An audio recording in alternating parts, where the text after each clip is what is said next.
বিবি আছে মোবাইলের মাধ্যমে সেটিং করে, কথা বলে না। এখন তো ফেসবুক নামক অসভ্য একটা সেক্টর চলে আসছে, ওইটার মাধ্যমে অন্য পুরুষের থেকে আসক্ত হয়ে রাতের অন্ধকারে যখন মুহুরানা দিয়ে বিবিকে ঘরে নিয়ে গেল, রাতের অন্ধকারে ক্লান্ত শরীর নিয়ে একটু হাসি খুশি ভাবে বিবির সাথে নতুন নতুন ভাবনা শেয়ার করতে চাইলেন। কথা বলে কেন? নতুন নতুন ভাবনা শেয়ার করতে চাইলেন, কিন্তু বিবিটা স্বামীর ডাকে সাড়া না দিয়ে মুখটা ঘুরিয়ে উল্টো দিকে মুখটা করে সারা রাত পার করে দিল। স্বামীও মনে মনে কষ্ট পাচ্ছে। আমার রাসূল বলেছেন, এই সমস্ত অভিশপ্ত বিবি যারা আছো তোমরা শুনে রাখো, স্বামী যদি সৎ হয় বিবির জন্য বড় কিয়ামত। সারাটা রাত ওই বন্ধু, ও বন্ধু, সারাটা রাত আপনার ফেরেশতারা এসে ওই নারীটাকে লানত দিতে থাকে। জোরে জোরে কন্না নাউজুবিল্লাহ। তার মানে স্বামীকে খুশি না করলে বিবির জন্য জাহান্নাম। আবার কোন স্বামী যদি বিবিকে খুশি করতে না পারে তার জন্য বরাদ্দ জাহান্নাম। এই জন্য দুজনের পথ চলা হতে হবে অত্যন্ত বিবেচনাক্ষম ব্যক্তিদের ন্যায়, ঠিক কিনা বলা?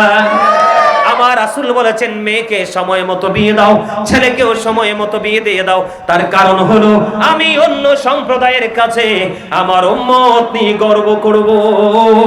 আমার নবীজি বলেছেন, যেই বংশের নারীরা অনেক বেশি বাচ্চা প্রসব করে, যেই বংশের মহিলারা অনেক বেশি বাচ্চা প্রসব করে, ওই বংশের মেয়ে তুমি তোমার ঘরে তুলে নিয়ে আসো, কারণ কাল হাসরের ময়দানে আমি আমার উম্মতের সংখ্যা নিয়ে গর্ব করব। অনকার বাপ মা দুইটাই বেদ্য। চাচা কন্যা কিনলো আরো জোরে ভুল করছি। আপনারা তো আমাদের সময়টা পার করে আছেন না? এই যে হুজুর দিকে তাকান, ওনাদের সময়টা পার করে আছেন না? ও মা গো মা গো মা মা, এক একজন মায়ের ঘরে, আমার দাদির এক দাদির ঘরে 15 জন বাচ্চা, একটাও মানুষ হয়েছে না, সবই মানুষ হয়েছে। কথা কন্যা কিনলে এত যত্ন করে ফালছে নাকি? 1 বছর পর পর একটা বাচ্চা হয়েছে, কারণ ওই সময় তো অসভ্যতা ছিল না। কথা কন না কেন? আর অনকারি বান্দর কি, কথা কন না কেন? একবারে মানে নরমাল, একেবারে আঞ্চলিক ভাষায় বললাম সবাই যেন বুঝে, কি বান্দর। কয় দুইটা হইলে যথেষ্ট, একটা হইলে আরো ভালো। ওমা একটা দিয়ে অ্যাক্সিডেন্ট হয়ে মরে যায়, এর ফলে তোমার মা কইব কে? কথা কন না কিনলাই? আরে আরো জোরে। কয়দিন আগে যে পাইলটটা মারা গেল তার জন্য সমবেদনা জানাই কিনা? দুঃখ পাইছি, একটা পাইলট তো একদিনে গড়ে ওঠে নাই। মার একটাই বাচ্চা ছিল, হইল নি কামডা? কথা কন না কেন? একটা বাচ্চা চলে গেল, মা তো চিরশূন্য। এই জন্য একটা দুইটা না, আমার নবীজি বলেছেন, সন্তান প্রসব করো, যদি কোনো ঔষধ, যদি কোনো প্রক্রিয়ার মাধ্যমে বাচ্চা হত্যা করো, তাহলে কাল হাসরের ময়দানে তুমি খুনি হিসাবে চিহ্নিত হয়ে জাহান্নামে যাবা। খাবার খাওয়াইতে পারবো না, লালন পালন করতে পারবো না, এই চিন্তায় তুমি একটা দুইটা বাচ্চা নিয়ে কি করো না, আর বাচ্চা নেও না। আপনারা দেখবেন আগের যুগের আমার চাচি জেঠি দাদি নানি যারা আছে, তাদের চাইতেও 16 বছর 20 বছর 25 বছর 30 বছরের যুবতীরা দুর্বল। একটা দুইটা না, 81টা রোগ শরীরে। আমার কথা কন না কিনলে? দাদি এখনো কোমরে কাপড় বেঁধে যেই রান্না করতে পারে, কাজ করতে পারে, দাদির নাতির বউ হইয়া তাই আছে না নাই? কথা বলেন না কেন? ভুল বলছি আপনারা বলেন। এই যে জানা নাই, যে টেকনিক জানা নাই, শিক্ষা নাই, যে এই জন্য। এবার আসেন, চাকরির জন্য কি নিয়ে গেছে? গয়না। মেয়ের বাবা বলেছে গয়না লাগবে না, আমার মেয়ের কাবিন লাগবে। কি মনে করলেন? এটা কেন বললাম? যেহেতু বিবাহ সংক্রান্ত বিষয়, আদারওয়াইজ নিয়েন না। কিন্তু বাবা আদম মা হাওয়ার যখন বিবাহ হয়েছে, তাদের বিবাহের মোহরানা ছিল আপনার আমার নবীর প্রেমের দুরূদ। শুধু 10 বার দুরূদ পড়েছে, বিবাহের কাবিন হয়ে গেছে। সুবহানাল্লাহ বলেন না কেন? এখন কি সেই শিক্ষা আছে? কথা বলে না কেন? আছে। এখন হচ্ছে কমার্শিয়াল দুনিয়া। আল্লাহর জন্য গজব দিছে কমার্শিয়াল। অসুস্থ, করোনা ধরা পড়ছে, শুধু ডাক্তারের কাছে নিবে, দরজা অতিক্রম করার আগেই নাই, শেষ। কারণ কি লাভ হবে আমি অন্যজনকে দোষে, সব পেয়েছি আমি আমার আপন কর্ম দোষে। কাউকে দোষ দিয়ে লাভ নাই, তো আমার কর্মই তো ভালো না, আমার চরিত্রই তো ভালো না। আমার চরিত্র হওয়ার কথা ছিল গুড ক্যারেক্টার, কিন্তু আমি ক্যারেক্টারলেস। নাউজুবিল্লাহ বলেন। এটার জন্য দায়ী বাবা মা। এই জন্য আমি প্রায় ওয়াজে বলি, every parents should take care their children very carefully. প্রত্যেকটা পিতামাতার উচিত তাদের সন্তানের দায়িত্ব যত্ন সহকারে পালন করা। আর আমরা সন্তান হিসাবে আমি যদি বলি, we should obey our parents, আমাদের প্রত্যেকের উচিত আমাদের পিতামাতাকে মান্য করা। কারণ paradise of the child under the feet of the mother, মায়ের পায়ের নিচেই সন্তানের জান্নাত। জোরে বলেন না সুবহানাল্লাহ। এখন মা বাবাই তো মাতাল, সন্তান ভালো হইব কেমনে? আল্লাহ রাসূল বলেছেন, আদিবু আওলাদাকুম আলা সালাতি হিসানি হুব্বি নাবিকুম ওয়া হুব্বি আহলি বাইতিহি ওয়া আলা কিরাতিল কুরআন। রাসূল বলেছেন, তোমরা তোমাদের সন্তানদেরকে তিনটি বিষয় শেখাও। একটা হলো হুব্বি নাবিকুম, teach the love of the prophet, নবীর প্রেম শেখাও। ওয়া হুব্বি আহলি বাইতিহি, টিচ ফ্যামিলি লাভ, নবীর পরিবারের ভালোবাসা শেখাও। ওয়া আলা কিরাতিল কুরআন, তোমরা তোমাদের সন্তানদেরকে কোরআন তেলাওয়াত শেখাও। আপনি বলেন এখনকার মা বাবা কি সেই শিক্ষা দিতে পারেনি? পারে না। তার কারণ বাবা মাই তো সেই শিক্ষায় শিক্ষিত নয়। আরো জোরে বলেন ঠিক না ঠিক? বন্ধু আমার দিকে তাকান, বিবাহ করা ওয়াজিব কি? আমার কথা কন না গিল্লাই। বাবা আদম এবং মা হাওয়ার বিয়ে হয়ে গেল, মোহরানা হয়ে গেল। ও বন্ধু, অনেক লম্বা ঘটনা তাদের পড়ে। মা হাওয়া 20 বার সন্তান ধারণ করেছেন। মা হাওয়ার গর্ভে কয়বার? 20 বার সন্তান ধারণ করেছেন। প্রত্যেকবারই ডবল ডবল সন্তান প্রসব করেছেন। আদম সন্তানেরা ভাই বোনের মধ্যে বিয়ে হতো।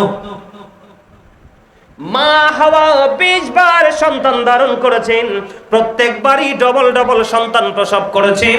ওই 40 জন থেকে আজকে গোটা পৃথিবীতে এত মানুষ। আরো কিয়ামতের আগে আসবে। আরো কি হবে? কিয়ামতের আগে আরো আসবে নি? কথা কন না কিল্লে, আসবে না? আসবে। এই সিস্টেম অনুযায়ী আপনার আমার বিবাহ, এখন আর মানুষ বেড়ে গেছে রক্তের মধ্যে, কি করা যায় না? ভাই বোনের মধ্যে বিয়ে করা যায় না, যায়নি। এটা শরীয়ত বাতিল করে দিয়েছে, ঠিক কিনা বলেন? চাচা শেষ করে দিতেছি। 11টায় শেষ করার কথা ছিল, কিন্তু আপনাদের মনোযোগ দেখা ভাবলাম যে আরেকটু ওয়াজ করি মজা কইরা। সুবহানাল্লাহ বলেন। আরো জোরে। আমার ওয়াজে কি মজা লাগতেছে? কিছু শিখতেছেন নি? ব্রেইনে সেটআপ দিতেছেন নি?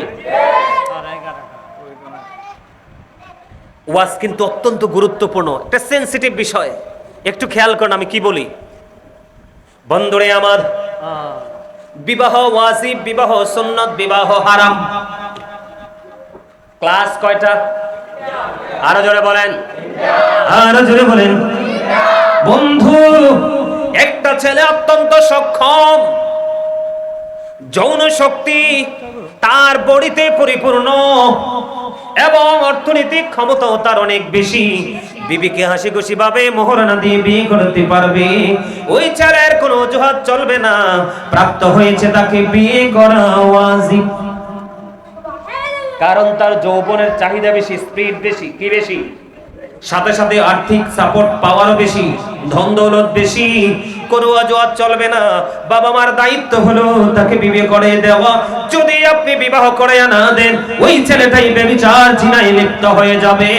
আপনি আপনার ছেলেকে গ্রাজুয়েশন করাবেন বলে বসিয়ে রাখলেন, এদিক দিয়ে ছেলের বিয়ের বয়স পার হয়ে যাচ্ছে, চুল পাকা শুরু হয়ে গেছে, বয়স 30 পার হয়ে গেছে। আপনি মনে রাখবেন, যখন একটা ছেলেকে অথবা মেয়েকে সময় মতো বিয়ে দেওয়া হয়, তাদের জৈবিক চাহিদাটা কন্ট্রোলে থাকে। সুবহানাল্লাহ বলেন না কেন? নষ্ট দিকে তাদের চোখ যাবে না, নোংরা জিনিস নিয়ে তারা কখনো ভাববে না।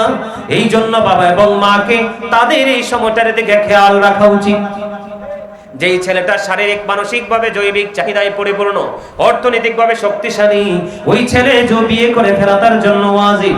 আরেকটা ছেলে আছে বন্ধু, তার যৌবনটা মাঝামাঝিতে আছে, তার জন্য বিয়ে করে সুন্নাত। কিন্তু আরেকটা ছেলে আছে, অর্থ আছে ঠিক, কিন্তু তার শারীরিক চাহিদা নাই, তার শারীরিক ভাবে তার যৌবনের যে শক্তি সেটা নেই, ওই ছেলের জন্য বিয়ে করা হারাম। আরেকটা ছেলে আছে, তার বউকে মোহরানা দিয়ে বিয়ে করার ক্ষমতা নাই, বিবিকে ঘরে তুলে এনে লালন পালন করা, তার ভরণ পোষণ দেওয়ার কোনো ক্ষমতা নেই, কিন্তু তার শারীরিক ভাবে সে অনেক বেশি শক্তিশালী, যৌবন তার শরীরে ভরপুর। ও বন্ধু, এই ছেলে এখন কি করবে? কোনো অন্যায়, কোনো জিনা, কোনো ব্যভিচার, এটা টোটালি হারাম, এটা করা যাবে না। আমার রাসূল বলেছে, ও যুবক, তুমি কন্টিনিউ রোজা রাখতে থাকো, রোজা তোমার ওই যৌবনকে কন্ট্রোলিং এ নিয়ে আসবে। আরো জোরে বলুন না সুবহানাল্লাহ। কথা কি বুঝে আসছে? আরো জোরে বলেন। এবার আপনার প্রশ্ন হলো, বিয়েটা কেমন করে করবেন? আমার রাসূল বলেছেন, তুমি পাওয়ারফুল যদি পরিপূর্ণ হও, 2 2 3 3 4 4 বিয়ে করো। এখন আমার ইয়াং যে আমার বোনেরা রাগ হয়ে যাইব, কয় এমনিতে তো হুজুররা যেই ওয়াজ করে, আমার স্বামী আমারে তুইয়া আরেকটা বিয়ে করে ফেলছে, কিন্তু বেয়াদবি কইরা বিয়ে করা যাবে না। কি কইরা? বেয়াদবি করে বিয়ে করে যাবে না। নবীজি বলেছেন, ভদ্রভাবে বিয়ে করো। 2 2 3 3 4 4, তার মানে তুমি যদি শারীরিক ভাগ, অর্থের ভাগ, তোমার হাসি খুশির ভাগ, 4 জনকে যদি তুমি সমানভাবে বিলিয়ে দেওয়ার সক্ষমতা রাখো, তুমি 2 জনকে বিলিয়ে দিতে পারলে 2টা বিয়ে করো, 3 জনকে বিলিয়ে দিতে পারলে 3টা বিয়ে করো, 4 জনকে বিলিয়ে দিতে পারলে তুমি 4টা বিয়ে করো। আজকে আমি আসার সময় শুনতে পাইলাম, আমার পরিচিত একজন মানুষ, তিনি 2টা বিয়ে করেছে। কয়টা? এক্সাম্পল কয়টা? রাত্র 12টা পর্যন্ত একটা বিবির ঘরে থাকে। এটা লজ্জার বিষয় নয়, জানার বিষয়। 2টা বিয়ে করেছে, রাত্র 12টা পর্যন্ত একটা বিবির ঘরে, 12টার পর থেকে আর একটা বিবির ঘরে। ওমা সুবহানাল্লাহ কন না কেন? এইরকম সুপুরুষ সমাজে থাকার দরকার আছে না নাই? আর জোরে বলেন না, আছে না নাই? বন্ধু, এইভাবে যদি আপনি ভাগ করে দিতে পারেন, তাহলে আপনি 2 2 3 3 4 4 বিয়ে করতে পারবেন। আর যদি বলো, হুজুর আমি 2টাও পারবো না, 3টাও পারবো না, 4টা তো ইম্পসিবল, তাহলে আমি কি করব? আমার রাসূল সমাধান দিয়ে দিয়েছে, তুমি একটা বিয়ে করো। সুবহানাল্লাহ বলেন না? হাসি খুশি চিত্তে, মনের খুশিতে বিবিকে মোহরানা দিয়ে দাও। কি করো? আমার কথা কন্যা কিল্লাই, বিবিকে কি দাও? মনে রাখবেন চাচা, আপনাদের আমলে অনেক মুরব্বী বউরে মোহরানা না দিয়ে চলে গেছে। হাদিস শরীফের মধ্যে এসেছে, নবীজি বলেছেন, কোন স্বামী যদি বিবির বিয়ের পরে মোহরানা না দিয়ে যদি সে মারা যায়, কাল হাসরের ময়দানে ওই স্বামীকে জিনাকারীদের অন্তর্ভুক্ত করে জাহান্নামে ফেলা হবে। জোরে তোলেন না নাউজুবিল্লাহ। কথা কি বুঝতে পারছেন? কাবিন কাবিন কি? এটা হলো একটা হাদিস। আর একটা হাদিস শরীফের মধ্যে এসেছে, নবীজি বলেছেন, তোমরা তোমাদের বিবিকে হাসি খুশি ভাবে আনন্দ চিত্তে তুমি কি করো? মোহরানা দিয়ে দাও। বিবিটা খুশি হয়ে গেল। কি হয়ে গেল? বিবি খুশি হয়ে গেল। সাপোজ কথার কথা 5 লক্ষ টাকা কাবিন দিলেন, আপনি বিয়ের পরে বিবিকে 5 লক্ষ টাকা দিয়ে দিলেন, কিন্তু বিবি খুশি হয়ে স্বামীকে আবার রিটার্ন ফেরত দিয়ে দিলেন 3 লক্ষ। জাস্ট এক্সাম্পল, এটা পার্সেন্টেজ আকারে কম হতে পারে, বেশিও হতে পারে। আমার রাসূল বলেছে, বিবিকে তুমি 5 লক্ষ টাকা, কথার কথা বলতেছি, 5 লক্ষ টাকা কাবিন তুমি দিয়ে দিলে, বিবি 3 লক্ষ টাকা আবার তোমাকে রিটার্ন করে দিল। আমার রাসূল বলেছেন, তুমি এটা হাসি খুশি ভাবে খরচ করতে পারবে, এটা তোমার জন্য কোনো বাধা থাকবে না। জোরে কন্যা সুবহানাল্লাহ। ইসলাম কি আসলে মজার জিনিস না? আর জোরে বলেন না, মজার না? আসলে কি আমরা মজা পাচ্ছি না? এগুলো অত্যন্ত প্রেমময় বক্তব্য, মজার জিনিস। এগুলো আমাদের জানা নাই দেখে আজকে ঘরে ঘরে স্বামী স্ত্রী ইঁদুর বিড়ালের মতো সংসার করে। ম্যাক্সিমাম স্বামী স্ত্রী দেখবেন ইঁদুর বিড়ালের সম্পর্ক ভালো না খারাপ? খারাপ না চাচা? ইঁদুর বিড়ালের সম্পর্ক ভালো না খারাপ? ইঁদুর দেখতে বিড়ালে কি করে চাচা আপনি কোন তো? একবারে কাপটি মেরে ধরে, একবারে ছিঁড়ি করে খেয়ে ফেলে। ঠিক কিনা বলেন? এখনকার ম্যাক্সিমাম স্বামী স্ত্রী ইঁদুর বিড়ালের মতো সম্পর্ক। গলত তো গোড়া, এই জন্য বালানা সম্পর্ক। এখন দুনোটা করে রাত দিন কামড়া কামড়েন, বাচ্চাটা কি করবে বলেন তো? কামড়ি তো শিখবে। কথা কয় না? বাবা মা যদি দুষ্টামি করে, বাচ্চা কি শিখবে? এটা তো শিখবে। বাবা মা যদি ভদ্র জেন্টেল মার্জিত ভাবে চলে, সন্তান অটোইটা মার্জিত হয়ে যায়। সুবহানাল্লাহ বলেন না কেন? তাহলে আবার বিবির ক্ষেত্রে আসি বন্ধু। অনেক বিবি দেখা যায়, অনেক স্বামী দেখা যায়, বিবিকে মোহরানা দেয় না, তার ঠিকানা করে নিল জাহান্নাম। বলে হুজুর আপনি পারছেন না, কি করতেছেন না? সত্যিকারের বিবি যারা, সত্যিকারের স্ত্রী যারা, স্বামী যখন বলবে বিবি রে আমার জীবনে আমি অনেক বেশি দৌলতের মালিক হতে পারলাম না রে বিবি, আমি তোমাকে এইটুকু দিয়ে দিলাম, তুমি এইটুকুতে সন্তুষ্ট হয়ে যাও, বাকিটা তুমি আমাকে ক্ষমা করে দাও, হাসি খুশি ভাবে আমাকে দায় মুক্ত করে দাও। সত্যিকারের বিবি সে আগে স্বামীকে ক্ষমা করবে। জোরে জোরে কোন ঠিক না বেঠে? কারণ সত্যিকারের ন্যায় সৎ নারীদের কাছে পৃথিবীর শ্রেষ্ঠ নিয়ামত হলো তার স্বামী। কিন্তু আপনি আবার বউয়ের সাথে বেয়াদবি কইরা রাত্রে বন্ধুদের সাথে আড্ডা দিয়ে যায়, অন্ধকারে বউকে ধরে মারবেন, আবার বলবেন আমার বউটা বেয়াদব, তাহলে আপনি গ্রহণযোগ্য নন। ও বন্ধু, আবার কোন কোন বিবি আছে মোবাইলের মাধ্যমে সেটিং করে, কথা বলে না। এখন তো ফেসবুক নামক অসভ্য একটা সেক্টর চলে আসছে, ওইটার মাধ্যমে অন্য পুরুষের থেকে আসক্ত হয়ে রাতের অন্ধকারে যখন মোহরানা দিয়ে বিবিকে ঘরে নিয়ে গেল, রাতের অন্ধকারে ক্লান্ত শরীর নিয়ে একটু হাসি খুশি ভাবে বিবির সাথে নতুন নতুন ভাবনা শেয়ার করতে চাইলেন। কথা বলে কেন? নতুন নতুন ভাবনা শেয়ার করতে চাইলেন, কিন্তু বিবিটা স্বামীর ডাকে সাড়া না দিয়ে মুখটা ঘুরিয়ে উল্টো দিকে মুখটা করে সারা রাত পার করে দিল। স্বামীও মনে মনে কষ্ট পাচ্ছে। আমার রাসূল বলেছেন এই সমস্ত অভিশপ্ত বিবি যারা আছো তোমরা শুনে রাখো, স্বামী যদি সৎ হয় বিবির জন্য বড় কিয়ামত। সারাটা রাত ওই বন্ধু, ও বন্ধু, সারাটা রাত আপনার ফেরেশতারা এসে ওই নারীটাকে লানত দিতে থাকে। জোরে জোরে কন্না নাউজুবিল্লাহ। তার মানে স্বামীকে খুশি না করলে বিবির জন্য জাহান্নাম। আবার কোন স্বামী যদি বিবিকে খুশি করতে না পারে তার জন্য বরাদ্দ জাহান্নাম। এই জন্য দুজনের পথ চলা হতে হবে অত্যন্ত বিবেচনাক্ষম ব্যক্তিদের ন্যায়, ঠিক কিনা বলা? আমার রাসূল বলেছেন মেয়েকে সময় মতো বিয়ে দাও, ছেলেকেও সময় মতো বিয়ে দিয়ে দাও। তার কারণ হলো আমি অন্য সম্প্রদায়ের কাছে আমার উম্মত নিয়ে গর্ব করব।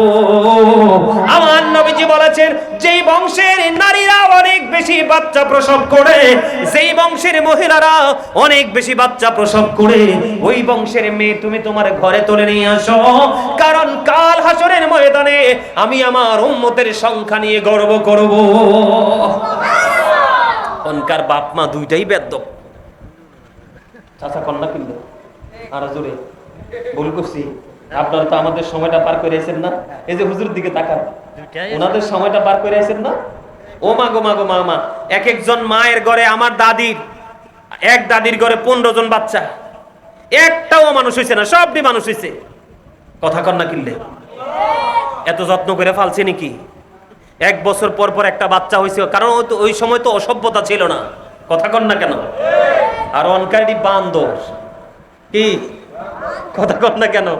একবারে মানে নরমাল, একেবারে আঞ্চলিক ভাষায় বললাম সবাই যেন বুঝে, কি বান্দর। কয় দুইটা হইলে যথেষ্ট, একটা হইলে আরো ভালো। ওমা একটা দিয়ে অ্যাক্সিডেন্ট হয়ে মরে যায়, এর ফলে তোমার মা কইব কে? কথা কন না কিনলাই? আরে আরো জোরে। কয়দিন আগে যে পাইলটটা মারা গেল তার জন্য সমবেদনা জানাই কিনা? দুঃখ পাইছি, একটা পাইলট তো একদিনে গড়ে ওঠে নাই, মার একটাই বাচ্চা ছিল, হইল নি কামডা? কথা কন না কেন? একটা বাচ্চা চলে গেল, মা তো চিরশূন্য। এই জন্য একটা দুইটা না, আমার নবীজি বলেছেন সন্তান প্রসব করো, যদি কোনো ওষুধ, যদি কোনো প্রক্রিয়ার মাধ্যমে বাচ্চা হত্যা করো, তাহলে কাল হাসরের ময়দানে তুমি খুনি হিসাবে চিহ্নিত হয়ে জাহান্নামে যাবা। খাবার খাওয়াইতে পারবো না, লালন পালন করতে পারবো না, এই চিন্তায় তুমি একটা দুইটা বাচ্চা নিয়ে কি করো না, আর বাচ্চা নেও না। আপনারা দেখবেন আগের যুগের আমার চাচি জেঠি দাদি নানি যারা আছে তাদের চাইতেও 16 বছর 20 বছর 25 বছর 30 বছরের যুবতীরা দুর্বল। একটা দুইটা না, 81টা রোগ শরীরে। আমার কথা কন না কিনলে? দাদি এখনো কোমরে কাপড় বেঁধে যে রান্না করতে পারে, কাজ করতে পারে, দাদির নাতির বউ হইয়া তাই আছে না নাই? কথা বলেন না কেন? ভুল বলছি আপনারা বলেন। এই যে জানা নাই, যে টেকনিক জানা নাই, শিক্ষা নাই, যে এই জন্য। এবার আসেন 4টা কারণে নারীকে বিয়ে করবেন। কয়টা কারণ? 4টা গুণের কারণে। কিসের কারণে? একটা হলো তার বংশীয় মর্যাদা, কি? আরেকটা হলো তার সম্পদ, আরেকটা হলো তার রূপ, আরেকটা হলো তার দ্বীনের শিক্ষা। আমার রাসূল বলেছেন বংশমর্যাদার চাইতে প্রতিভা অনেক দামি। কথা কয় না কেন? প্রতিভাহীন মানুষ বন্ধ অন্ধকারাচ্ছন্ন। তার মানে কি বংশের চাইতে দামি হলো বুদ্ধি, ক্রেডিট। কথা কন না কেন? বংশ দিয়ে কি পানি খাওয়া যায়? কিন্তু ক্রেডিট দিয়ে কিন্তু পথ চলা যায়। অন্যজনকে সাথী বানাইয়া পথ চলার টেকনিক শেখানো যায়, যায় কি যায় না? কথা বলেন না কেন? এই জন্য বংশের চাইতে প্রতিভা অনেক দামি। আমার নবীজি বললেন তুমি বংশীয় মেয়ে পেলে না, ধনী কোন বাপের বেটিও তুমি পেলে না, অপূর্ব সুন্দরীও তুমি পেলে না, কিন্তু তুমি ধর্ম ধনীর ধনী পর্দাশীল ধার্মিক একটা মেয়ে পেয়ে গেলা। তিনটা পাও নাই, কোনো দুঃখ নাই। ওই অপূর্ব সুন্দরী বেনামাজি বেয়াদবির চাইতে কান কাটা বাদী দাসী আল্লাহ বলা অনেক বেটার।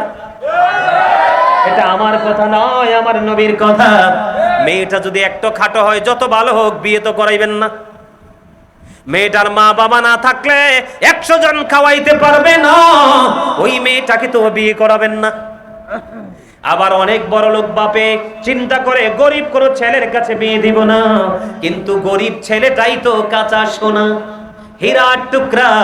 এটার বন্ধু জীবনের মধ্যে পথ চলায় গরিবী হাল আছে, কিন্তু তার চরিত্রের মধ্যে কোনো কলঙ্ক নাই। সমস্যার সমাধান করতে হবে এইভাবে, কারণ আপনার সম্পদ একদিন ফুরিয়ে যাবে। সুন্দর কি সবসময় থাকিনি চাচা? নবীজি বলেছেন একদিন সম্পদ ফুরিয়ে যাবে, তোমার সৌন্দর্যের গ্লেজ নষ্ট হয়ে যাবে, কিন্তু ধর্মদন দিনের শিক্ষা এটা ফুরাবে না। দিন যত যাবে এটা গ্লেজি নূর হতে থাকবে। জোরে জোরে সুবহানাল্লাহ।